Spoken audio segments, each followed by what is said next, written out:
So I get a call from his sister one day. He skipped school and he's smoking weed at your house. Mm. And it was like at 2 o'clock. I work maybe 5 minutes away from my house. Mm-hmm. I'm like, oh, okay.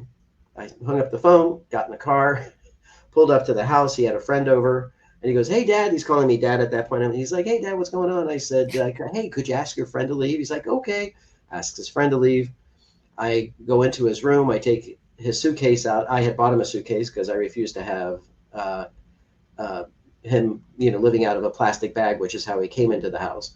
And I start throwing all this stuff in, and he's yelling at me, "What are you doing? What are you doing?" And I'm just piling his clothes in, close the suitcase, open up the door, throw the suitcase out the door, and say, "Get out of my house." And he said, "Why?" And I said, "You literally broke every rule. You skipped school. You're smoking weed. You're not. You've broken every rule that there was in this house. Get out." And he gets out. I slam the door, and I cry. I'm like, I just failed this kid. I'm a horrible person. I call Amy up, who's part of our support team, and I'm crying, and she's like, "It's okay." Well, I didn't say it was going to be easy. Yeah.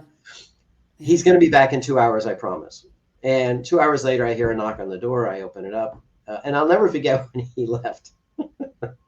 He had his roller, he lit a cigarette, and he started walking down the street, head up. He's going to do this as he's done, right? Mm-hmm. 2 hours later, he's knocking on the door, and I said, "Yeah." He goes, "Can I come in?" I said, "Have a seat."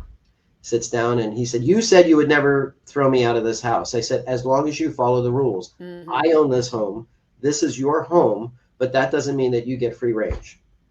Mm-hmm. The rules that I've put in place are very liberal, but it's structure. It's da da da da." And I explained the whole Yeah. conversation. And I said, "Are you in or are you out?" He says, "I'm in." I said, "Then don't do that again."